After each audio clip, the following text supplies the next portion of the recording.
अस्सलाम वालेकुम वरहमतुल्लाह। My name is Mohammad हारून। बेटा आज का हमारा लेक्चर जो है वो लिम्फेटिक सिस्टम पे होने जा रहा है। लास्ट लेक्चर के अंदर हमने ह्यूमन सर्कुलेटरी सिस्टम को कंप्लीट किया था और उसमें हमने काफ़ी डिटेल से डिस्कस किया था कि हमारे अंदर दो तरह के सर्कुलेटरी सिस्टम हैं जो यहाँ पर मिलकर काम कर रहे हैं।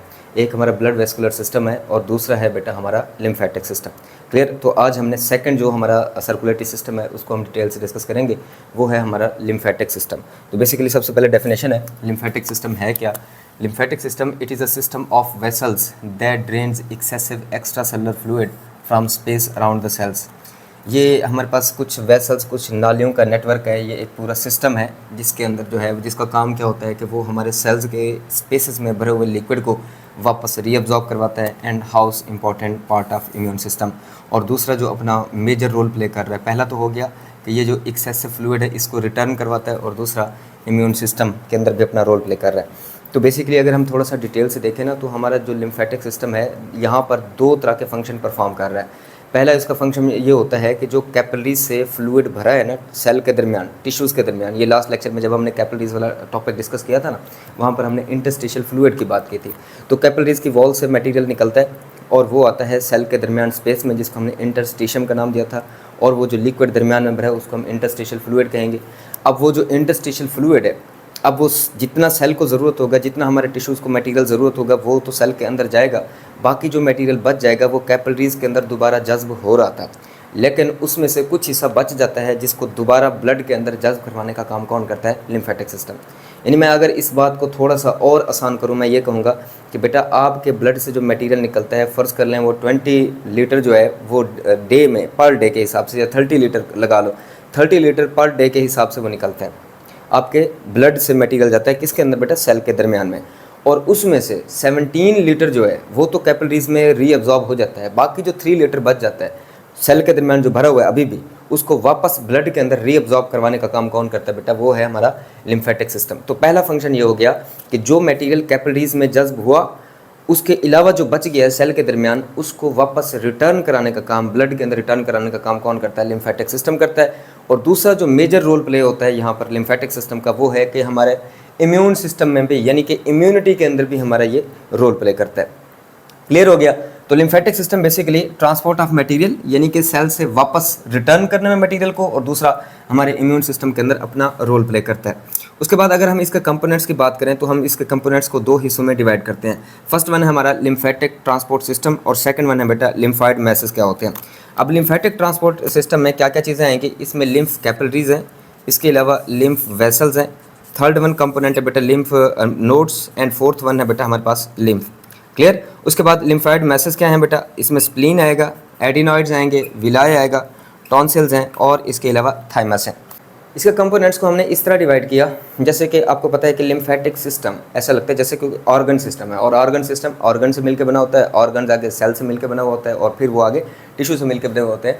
तो यहाँ पर जो है हम इसके कंपोनेंट्स को सबसे पहले हमने वेसल्स देखी हैं, वो सारी नालियाँ देखी हैं, उसमें लिम्फ कैपिलरीज हैं, लिम्फ वेसल्स हैं और इसके अलावा लिम्फ आएगा जो इन नालियों के अंदर फ्लूइड बहता है, ठीक है, उसको हम लिम्फ कहेंगे। इसके अलावा कुछ ऑर्गन्स होते हैं इन नालियों के दरमियान, लिम्फ नोड्स भी होते हैं जिनका काम ये होता है कि लिम्फ को फिल्टर करने का काम होता है। बहरहाल ये हम आगे डिटेल से डिस्कस करेंगे। उसके बाद लिम्फाइड मैसेज हैं, यानी कि ये वो ऑर्गन है जो इस लिम्फ को आगे पंप कर रहे हैं या जो हमारी इम्यूनिटी के अंदर अपना रोल प्ले कर रहे हैं, यानी दोनों काम कर रहे होंगे। एक तो जैसे कि हमारा हार्ट है ना, वो इस सारे मटेरियल को पंप करता है, दूसरा ये जो मेन रोल प्ले कर रहे हैं ना, इनका काम ये होता है कि ये आपकी इम्यूनिटी के अंदर अपना रोल प्ले कर रहे हैं, यानी कि फ़िल्टर है ये फ़िल्टर। इनके ज़रिए क्या होगा कि जो जरासीम वगैरह होंगे, जर्म्स वगैरह लिम्फ के अंदर होंगे, उनको फ़िल्टर किया जाएगा। वो कौन कौन से हिस्से हैं बेटा? उसमें स्प्लीन है, एडिनॉइड्स हैं, विलाय है, टॉन्सिल्स हैं और इसके अलावा थाइमस वगैरह शामिल है। क्लियर? ये कुछ कंपोनेंट्स है। अब ज़रा वन बाई वन हम इन कंपोनेंट्स को डिस्कस करते हैं और थोड़ा डायग्रामेटिकल प्रेजेंटेशन भी हम साथ साथ देखते जाएंगे। सबसे पहला कंपोनेंट है लिम्फ कैपिलरीज। अब लिम्फ कैपिलरीज क्या होती हैं? अब कैपिलरीज तो हमने पढ़ा हुआ है, यानी कि ये आर्टरीज जब बारीक होती हैं तो वो आर्टीरियोल बनाती हैं और उनसे आगे क्या बनते हैं? कैपिलरीज बनती हैं। आर्टीरियोल जब ब्रेक होती हैं। बहरहाल ये वो कैपिलरीज नहीं है, ये लिम्फेटिक सिस्टम की कैपिलरीज हैं। उन कैपिलरीज का और इनका थोड़ा सा हम कंपैरिजन भी करके चलेंगे।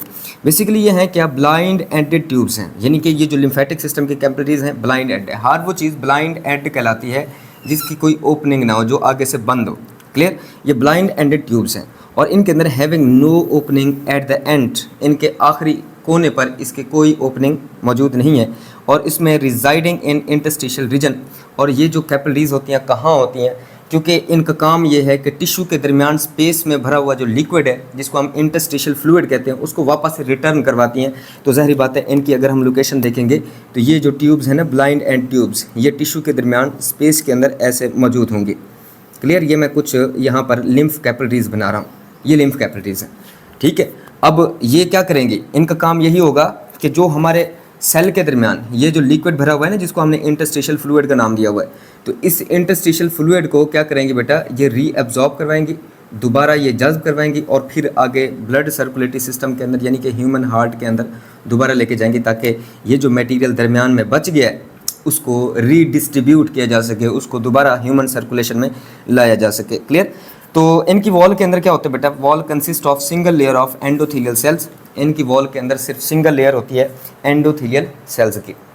तो आपका ये जो क्वेश्चन है ना लिम्फ कैपिलरीज, ये बोर्ड में शॉर्ट क्वेश्चन के लिए पूछा जाता है, ब्रीफली एक्सप्लेन लिम्फ कैपिलरीज। अब इन कैपिलरीज के अंदर क्या होता है, इंटरसेलुलर स्पेसेस होती हैं, लेकिन उन इंटरसेलुलर स्पेसेस जो होती है ना, उनका अगर हम कंपैरिजन करें कैपिलरीज की निस्बत तो ये लार्ज होता है। तो कैपिलरीज जो हमारी ब्लड सर्कुलेटरी सिस्टम का हिस्सा है, वहाँ पर जो स्पेसेस हैं बहुत शॉर्ट होती है, बहुत मुख्तसर सी होती हैं, उनके अंदर जो प्रोटीन है और इसके अलावा जो ब्लड सेल्स हैं वो फिल्टर नहीं हो सकते।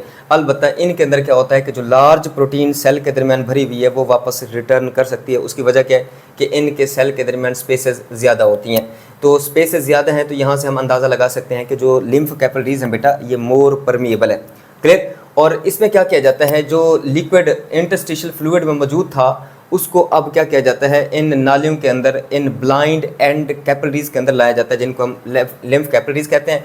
अब जब ये इंटरस्टिशियल फ्लूइड उसमें आ जाता है तो हम इसको इंटरस्टिशियल फ्लूइड नहीं कहेंगे, बल्कि इन नालियों में जो लिक्विड भर चुका है अब हम उसको क्या कहेंगे बेटा, लिम्फ कहेंगे। क्लियर। अब ये कैसे वो जाता है वहाँ पर, मैंने ये पहली बात आपको सिखाई हुई है कि यहाँ पर सेल के दरमियान स्पेस होती है, उसकी वजह से ये क्या होता है, ये मटेरियल दोबारा रिटर्न कर सकता है, दोबारा आ सकता है किसके अंदर, लिम्फ कैपिलरीज के अंदर। दूसरा जो मेन जो आप कह लें जो इसमें फैक्टर है वो क्या है कि जितना ज़्यादा कैपिलरीज से लिक्विड आएगा सेल के दरमियान उतना ज़्यादा प्रेशर बढ़ेगा। यानी कि मैं इस तरह कह सकता हूँ कि जितना ज़्यादा इंटरस्टिशियल फ्लूइड यहाँ ज़्यादा होगा उतना ज़्यादा प्रेशर ज़्यादा होगा, और उस हाई प्रेशर की वजह से जो मटेरियल है उनकी जो रीअब्जॉर्प्शन हो रही है इन कैपिलरीज के अंदर, लिम्फेटिक कैपिलरीज के अंदर, वो आसान हो जाएगी। तो हायर द प्रेशर ठीक more will be the reabsorption. जितना ज़्यादा इंटरस्टिशियल फ्लूइड का प्रेशर ज़्यादा होगा उतना ज़्यादा उनकी लिम्फ कैपिलरीज के अंदर रीअब्जॉर्प्शन ज़्यादा से ज़्यादा होगी। यही चीज़ लिखी हुई है कि lymph is forced by pressure created by interstitial fluid. अब इंटरस्टिशियल फ्लूइड में प्रेशर कैसे जनरेट होता है, जब ये इंटरस्टिशियल फ्लूइड ज़्यादा से ज़्यादा होगा, और उसकी वजह से ये किस में जाएगा, लिम्फ कैपिलरीज में जाएगा। जब ये लिम्फ कैपिलरीज में आ जाता है तो अब हम इसे क्या कहते हैं बेटा, लिम्फ कहते हैं। क्लियर। तो हमने यहाँ तक देखा है कि बेसिकली हो क्या रहा है कि हमारे सेल के दरमियान जो फ्लूइड है जिसको हम इंटरस्टिशियल फ्लूइड कहते हैं, जो बच गया है, ये मेरे कहने का मतलब ये है कि कैपिलरीज ने भी रीअब्जॉर्प्शन कराई है, लेकिन 90% ऐसे मान लें कि 90% रीअब्जॉर्प्शन हो चुकी है, बाकी जो मटेरियल बच गया उसको वापस रीअब्जॉर्ब करवाया जा रहा है, और वो कौन कर रही हैं, लिम्फ कैपिलरीज कर रही हैं। क्लियर। और ये दो फैक्टर की वजह से, एक तो लिम्फ कैपिलरीज के सेल के दरमियान स्पेस की वजह से, दूसरा इंटरस्टिशियल फ्लूइड की वजह से ये मटेरियल बैक जा रहा है। अब इसकी वजह क्या है, अब ज़रा अंदाज़ा लगाएं कि आपके 30 लीटर ब्लड जो पंप हो रहा है उसमें से क्या होता है, जो 27 लीटर है वो तो वापस रीअब्जॉर्ब हो जाता है, लेकिन बाकी जो 3 लीटर है ना, वो क्यों, उसको अगर हम उसको रीअब्जॉर्ब ना करें तो क्या होगा, हमारे टिश्यू के दरमियान लिक्विड भर जाएगा, फ्लूइड भर जाएगा, इससे हमारी स्वेलिंग होना शुरू हो जाती है। इजाफी क्यों फ़िल्टर किया जाता है भाई, इसलिए किया जाता है क्योंकि हमारे सेल की जो एक्टिविटी होती है या हमारी जो एक्टिविटी होती है वो वेरी करती है। कभी हम ज़्यादा काम कर रहे होते हैं, कभी हम कम काम कर रहे होते हैं बेटा। कैपिलरीज से जो सारे मटेरियल फ़िल्टर होकर सेल के दरमियान आ रहा है, उसकी रिक्वायरमेंट चूँकि डिफरेंट होती है, सेल की रिक्वायरमेंट डिफरेंट होती है, इसलिए एक्स्ट्रा मटेरियल को लाया जाता है सेल के दरमियान। अब उसमें से जो बच जाता है उसको रीअब्जॉर्ब करवाना होता है, लेकिन रीअब्जॉर्प्शन 90% तो कैपिलरीज के जरिए होगी, 10% जो रह गई है वो यही लिम्फेटिक सिस्टम है जिसको ब्लड के अंदर वापस लाया जाता है। क्योंकि ऐसे ही अगर आप फ़ायदेमंद चीज़ें बाहर फेंकते रहेंगे तो आपका जो ब्लड है वो उसके जो है कंसनट्रेटेड होने के चांसेस ज़्यादा होंगे, गाढ़े होने के चांसेस ज़्यादा होंगे, उसमें से मटेरियल ज़ाय होने के चांसेस ज़्यादा होंगे। इसलिए जो सेल इस्तेमाल करेगा वो तो ठीक है, बाकी जो चीज़ बच जाएगी उसको कैपिलरीज के थ्रू या लिम्फेटिक सिस्टम के थ्रू उसको वापस क्या किया जाता है बेटा, रीअब्जॉर्ब कराया जाता है। क्लियर हो गया। तो यही एक तरीकाकार है और ये सबसे पहला काम कौन कर रही है, लिम्फेटिक कैपिलरीज कर रही हैं। अब जब यही इंटरस्टिशियल फ्लूइड हमारी कैपिलरीज में भर चुका है तो हम इसे क्या कहेंगे बेटा, लिम्फ कहेंगे। क्लियर। अब ये लिम्फ है क्या, basically it is a colourless liquid. ये भी आपने बोर्ड में शॉर्ट क्वेश्चन के लिए इसको नोट कर लेना, ये भी शॉर्ट क्वेश्चन में आता है। तो ये कलरलेस लिक्विड है विद इन लिम्फेटिक वेसल्स, जो लिम्फेटिक वेसल्स या डक्ट्स के अंदर मौजूद होता है। It is transit between blood and interstitial fluid. देखो जब कैपिलरीज के अंदर था तो ब्लड था, उसमें से मटेरियल फिल्टर होकर जब सेल के दरमियान आया तो इंटरस्टिशियल फ्लूइड कह दिया। अब दोनों में फ़र्क यही था कि इसमें रेड ब्लड सेल्स नहीं थे, लार्ज साइज प्रोटीन नहीं थी। फिर उसके बाद यही सेल के दरमियान जो मटेरियल भर चुका है इंटरस्टिशियल फ्लूइड, जब ये लिम्फेटिक सिस्टम में रीअब्जॉर्ब हुआ है तो अब हम इसको क्या कह रहे हैं बेटा, लिम्फ कह रहे हैं। एक चीज़ नोट ये करनी है कि हमारे इंटरस्टिशियल फ्लूइड के अंदर अब लार्ज साइज प्रोटीन भी कुछ होती हैं, मालिक्यूल्स होते हैं, वो भी साथ साथ जो है वो लिम्फेटिक सिस्टम में चले जाते हैं। क्लियर। एक और चीज़ भी आप लोगों ने जो याद रखनी है वो ये है कि आपको समझाया है कि लिम्फेटिक कैपिलरीज के अंदर पोर्स का साइज़ ज़्यादा होता है, या जो हमारे पास इंटरसेलुलर स्पेसेस हैं वो ज़्यादा हैं, इसलिए बैक्टीरिया और वायरसेस और ये सारी चीज़ें इनके लिम्फेटिक सिस्टम में जाने के चांसेस ज़्यादा होते हैं। तभी मैंने कहा है कि लिम्फ नोड्स होते हैं, स्प्लीन होता है, एडिनॉइड्स होते हैं, ये इम्यूनिटी में रोल प्ले करें, ये जरासीम को मारेंगे। इसलिए लिम्फेटिक सिस्टम का ये जो ब्लड है या जो फ्लूइड है जिसको हम लिम्फ कह रहे हैं, ये जब वापस जा रहा होता है तो उसकी फिल्ट्रेशन साथ साथ की जा रही होती है। क्लियर हो गया।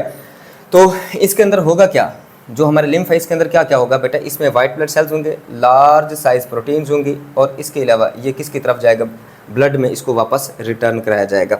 और इसके अलावा इसमें वायरसेस भी होंगे और बैक्टीरिया के भी होने के चांसेस मौजूद होते हैं।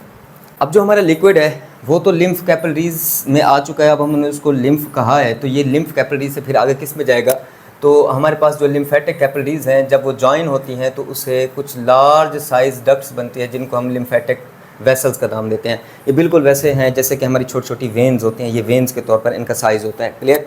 और फिर ये जो लार्ज साइज़ जो लिम्फेटिक वेसल्स हैं ये जब मिलेंगी तो एक्स्ट्रा लार्ज, जैसे कि हमारे वेना के होते हैं, इस तरह की नालियाँ बनेंगी जिनको हम क्या कहेंगे, लिम्फेटिक डक्ट्स कहेंगे।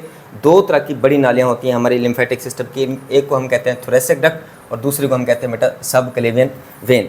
अब ये थोरेसिक डक्ट जो है आगे सब क्लेवियन वेन में खुल रही होती है।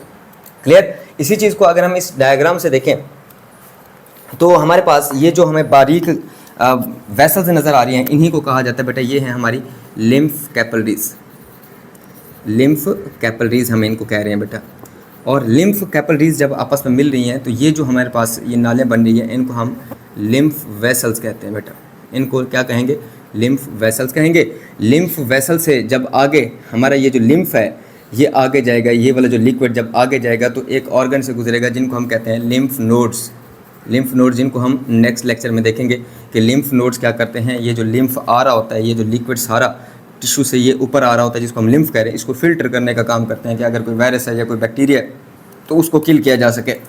और फिर उसके बाद क्या होता है कि ये आगे बड़ी नालियों में डिवाइड हो रही होती हैं जिनको हम कहते हैं लिम्फेटिक डक्ट्स।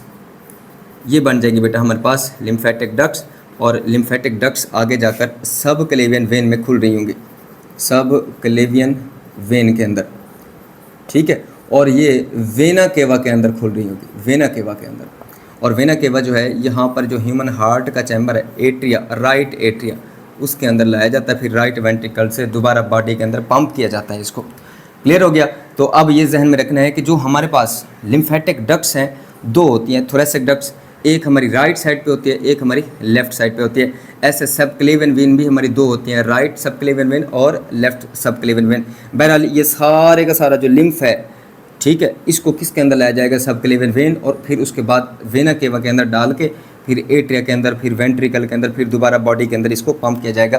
तो यही बात यहाँ पर लिखी हुई है कि जो लिम्फेटिक कैपिलरीज हैं जब वो ज्वाइन होती हैं तो लिम्फेटिक वेसल्स बनाती हैं। डायग्राम में आपको नज़र आ रहा है कि कैपिलरीज जब आपस में मिल रही हैं तो लिम्फेटिक वेसल्स बना रही हैं, और जब लिम्फेटिक वेसल्स आपस में मिल रही हैं तो लिम्फेटिक डक्ट्स बना रही हैं। ठीक है बेटा। तो इसके अलावा यहाँ पर क्या होते हैं, स्पेसिफिक ऑर्गन्स भी होते हैं जिनको हम लिम्फ नोड्स कहते हैं, जो फिल्टर करने का काम कर रहे होते हैं। Lymph vessels have wall to prevent back flow. अब आपके जहन में यही आ रहा होगा कि लिम्फ ऊपर की तरफ ऐसे जा रहा है, ऐसे ऊपर की तरफ आ रहा है और ह्यूमन हार्ट के अंदर जाएगा, तो ये तो बैक फ्लो हो सकता है, तो बैक फ्लो को रोकने के लिए यहाँ पर क्या होंगे, स्पेसिफिक वॉल्व वगैरह भी मौजूद होंगे बेटा, ये वॉल्व मौजूद होते हैं।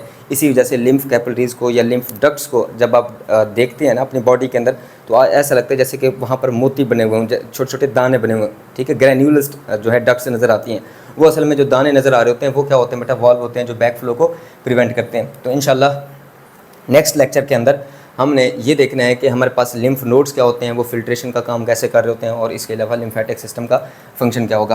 क्योंकि ये बड़ा एक थोड़ा सा लेंथी सा टॉपिक है, अगर हम सारा डिस्कस करेंगे तो लेंथी लेक्चर हो जाएगा, इसलिए हम इसको 2 पार्ट्स में डिवाइड करके इसको फर्दर हम अगले लेक्चर के अंदर हम कंटिन्यू करेंगे। आज के लिए बस इतना ही है, इजाज़त दीजिए, अल्लाह हाफ़िज़।